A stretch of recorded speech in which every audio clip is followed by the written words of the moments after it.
anagoo caruur ah 7 jiryaal 8 jiryaal ayay ahayd xilliga uu quraanka tafsiirkiisa waxa nooga sheegi jiray waxaan xusuustaa macallin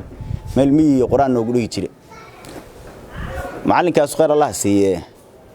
quraanka markuu aayadaha qaar kamid ah noo dhigo nooma wada fasiri jirin laakiin qaar kamid ah markuu noo dhigo qaar kaas waa noo fasiri jiray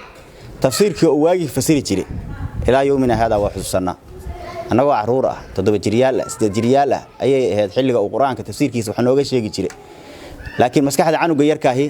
waa dhagax la qoray wax lagu qoray oo kala waa wax maskaxda canuga yarka lagu shubay saasi ugu qormayaan waxaas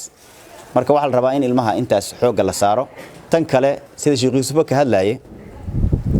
macallimiinta dugsiga quraanka waxa la rabaa inay quraanka barashadiisa dadka jeclaysiiyaan Soomaalida in badan oo kamid ah waxaad u malaydaa quraanka barashadiisu waa hidayad dhaqan sadarteed canug walba dhashay waa lagu qasbaa dugsiga quraanka in la geeyo macallinku wuxuu og yahay in canug walba dhashay asagoo qasban loo keenayo og yahay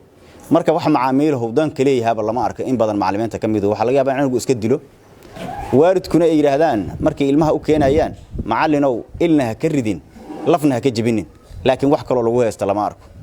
hadhowdiina macallinka asagoo 40 jir ah 20 jir ah 30 jir ah inuu xoogiisa canugu yarka ku tijaabshaa suurtagal ah ee uu yiraahdo waliba indhaha xir shaatigana bixi kadib markuu indhaha xiro indhaha waa laga la ballamay oo waxa la yiri ilha ridin ishi marka wuxuu iskaga ilaali karaa oo uu ilaali karaa inuu canuga ka duubo ishi inta ka duubo oo indhaha ka xiro inuu macallinka canuga iska garaaco ul deeqlaya ku garaaco qaarkood jeedal ay sameystaan oo jeedal ku garaacaan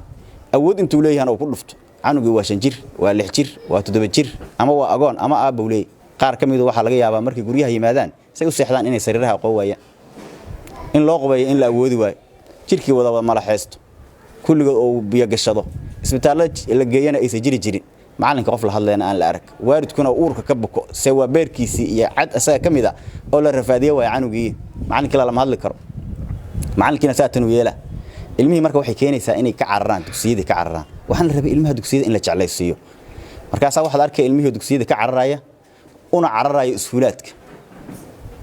oo iskuulka jecel canuga iskuulka nacal lama arko laakiin dugsiyada waa la naca quraankan waxaad ogaateen macallimiinay xilligii nabiga kaleey salaatu wasalaam wala dhigayay waxaana dhigayay saxaabada nabiga kaleey salaatu wasalaam nabi maxamed iyo saxaabadiisa dadka baray yaa maqlay saxaabada nabiga kaleey salaatu wasalaam wax kamid ah oo ka cararay quraan dugsi loogu dhigay yaa maqlay wali macallinkii haaro uu yeelay yaa maqlay wali anagu marka waxa la rabaa canuga in la edbiyo oo la xanuujiyo waa loo baahan yahay laakiin haddana waxa la rabaa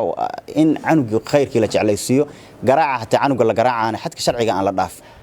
oo xad sharciga wax walba huleeyay canuga in la iskaga fasaxaa macallinka sax maaha asaguna inuu ilaahay uga baqaal rabaa macallinku canuga